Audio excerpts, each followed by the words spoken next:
Greetings, our Hebrew Israelite brothers and sisters. This is L.D. Smith, the watchman on the wall. Israel, your watchman. Israel, it is our Sabbath. Grab that King James. But first and foremost, we want to give a shout out to the whole family. Happy Sabbath, Israel. Now that being said, we're going to go forward into our teaching tonight. Israel, we have a fine teaching as always, and I always ask you guys to think about the wording, listen to what you're saying, listen to what you're reading, and I am more than confident that the Most High will give you an understanding of His Word. All right?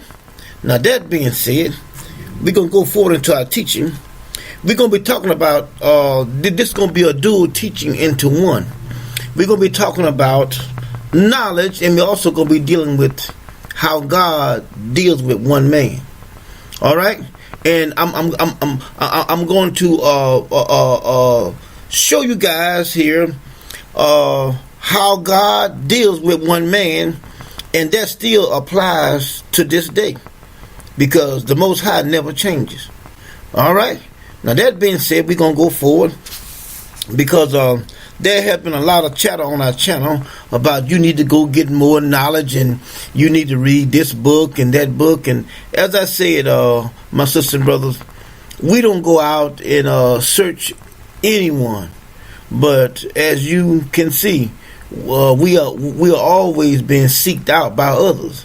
So that makes a statement by itself, you know. But anyway, we're gonna go forward into our teaching tonight, and we're gonna show you guys how the Most High never changes and how He does things. And God has a structure. The Most High has a structure that He have put in place, and that's what He follows. I mean, He doesn't change. Okay? Now, we're going to begin in the book of Genesis chapter 17, and we're going to deal with one of our forefathers, Father Abraham. All right, we're gonna start off with him, and then we just go continually snowball on down, and then we're gonna get down to the book of Ezekiel. All right, and once we get there, you will understand what the teaching is all about. Okay, and you also understand about what's all this chatter out here on the internet and all around and whatnot. You will find out that a lot of that is nothing but a bunch of bullshit, you know. But anyway, let's go forward into our teaching. We're at Genesis chapter 17, and this is about Abraham. We're gonna read from verses 1 down to verses 5. Okay, it said, and when Abraham was 90 years old and 9, that the Lord appeared unto Abram, and said unto him, I am the Almighty God. Walk before me and be thou perfect, and I will make my covenant between me and thee, and I will multiply thee exceedingly. Now God here is dealing with one man. He is talking to Abraham, and he is going to do all these things with one man. All right, now let's go forward here. Look what he says. And Abram fell on his face, and God talked with him, saying, as for me, behold, my covenant is with thee, with Abram, and thou shalt be a father of many nations. Neither shall thy name any more be called Abram, but thy name shall be Abraham, for a father of many nations have I made thee. See that? Now God is going to use one man, and He's going to perform this act. Now remember, God never changes. No matter whether He goes on for hundreds of thousands of years or millions of years, God never changes His program. All right, now let's go a little further. Let's look at Genesis chapter 17. Let's look at verses 19. Now watch this right here. It says, and God said to Sarah, thy wife shall bear thee a son indeed, and thou shalt call his name Isaac, and I will establish my covenant with him, for an everlasting covenant, and with his seed after him. See, now God is leaving one man going to another in a dispensation of time. Now He's going to deal with Isaac here. Okay, now Isaac is one man, because once he leaves Abraham, then he's gonna deal with Isaac. Okay, now God has said that he's gonna establish his covenant with Isaac and his seed. Okay, now let's go a little further. Let's go to Genesis 22, chapter 22. Now let's watch this right here, my brothers and sisters. Genesis chapter 22. Let's look at verses 7 through 17. Let's look at that. It says, "And Isaac spake unto Abraham his father, and said, My father. And he said, Here I am, my son. And he said, Behold, the fire and the wood, but where is the lamb for the burnt offering?" Now, here I'm going to just tell you about the story here, then we're going to move on. God has told Abraham to sacrifice Isaac.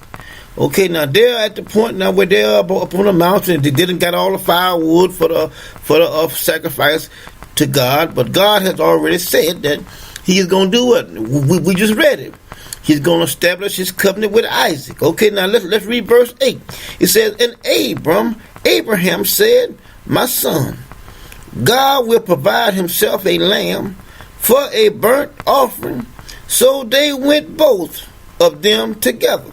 And we're going to read on down here. I said we're going to read down to verse 17. It says, "And they came to the place which God had told him of, and Abraham built there an altar there, and laid wood in order, and bound Isaac his son, and laid him on the altar upon the wood. And Abraham stretched forth his hand, and took a knife to slay his son. And the angel of the Lord called out of heaven, and said, Abraham, Abraham. And he said, Here I am. And he said, Lay not thy hand upon the lad, neither do thou anything unto him. For now I know that thou feared God, seeing thou hast not withheld thy son, thine only son, from me.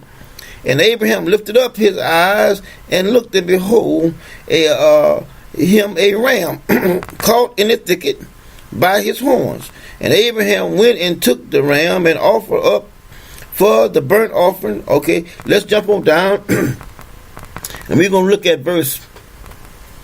Let's jump on down to here to verse 15 and 16. It says, And the angel of the Lord called unto Abraham out of heaven the second time, and said, By myself have I swore, said the Lord, for because thou hast done this thing, and hast not withheld thy son, that only son, that in blessing I will bless thee, and I will multiply thy seed, as the stars of the heaven, as the sand which is upon the seashore, and that seed shall possess the gates of his enemy. Now, God here is still dealing with one man,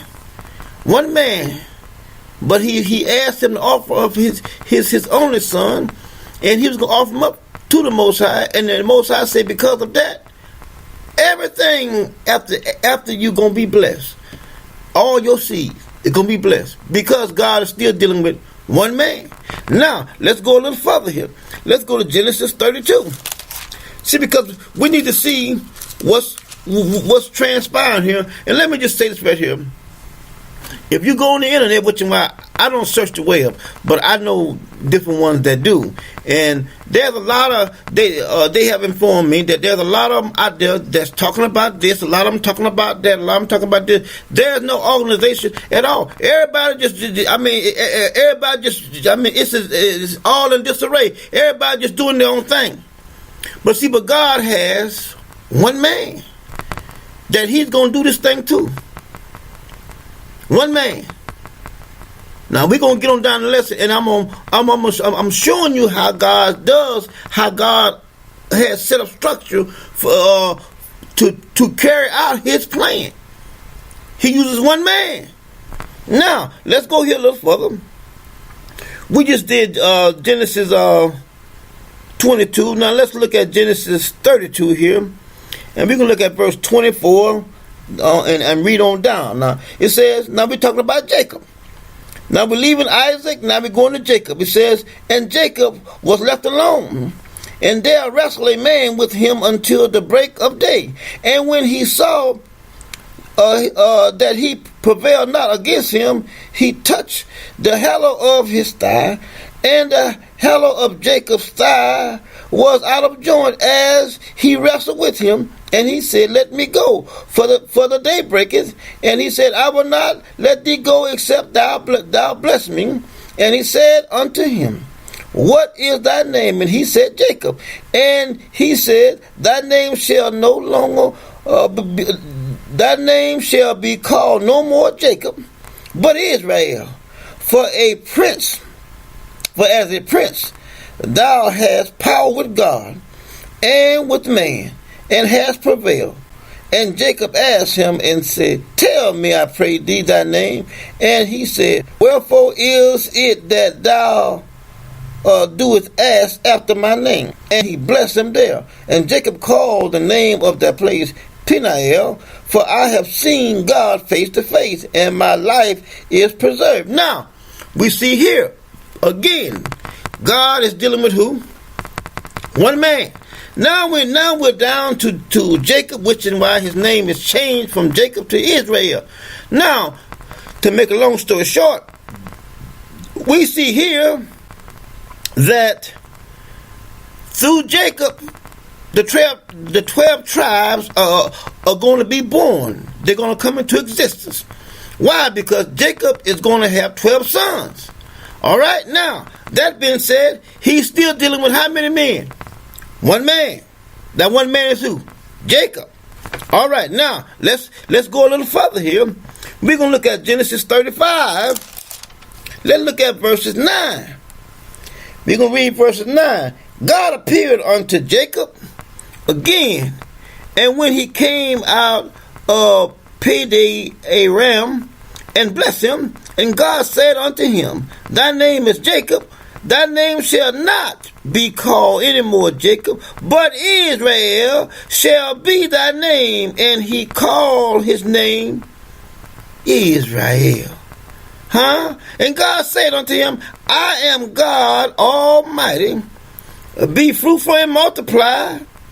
A nation and a company of nations shall be of thee, and kings shall come out of thy loins. Who is he dealing with? How many men is he dealing with? One man, talking about Jacob. He said, in the land which I gave Abraham and Isaac, to thee I will give it, and to thy seed after thee I will give the land. See that? All these blessings is coming upon everybody after Jacob because of who? Jacob. Now, let's go a little further here. He says, and 13 says, and God went up from him in the place where he talked with him. And Jacob set up a pillar in the place where he talked with him, even a pillar of stone. And he poured a drink offering thereon, and he poured oil thereon. And Jacob called the name of the place where God spoke with him Bethel. Now we see here again, all this is transpiring, but God is only dealing with who? One man. All right, now let's fast forward. Let's go over here to the book of Exodus. We're going to look at Exodus, the 2nd chapter. Let us go to verses 23. All right, Exodus chapter 2, verse 23. He says, and it came to pass in the process of time that the king of Egypt died, and the children of Israel sight by reason of the bondage, and they cried, and their cry came up unto God by reason of the bondage. And God heard their groans, and God remembered his covenant with Abraham, Isaac, and with Jacob. God looked upon the children of Israel, and God had respect unto them. All right, we're going to jump down here to chapter 3. Let's read on down here to chapter 3. Now, we're going to start with let's start with Well, let's read over it. Let's read start with verse 1. It says, Now Moses kept the flock of Jethro, his father-in-law,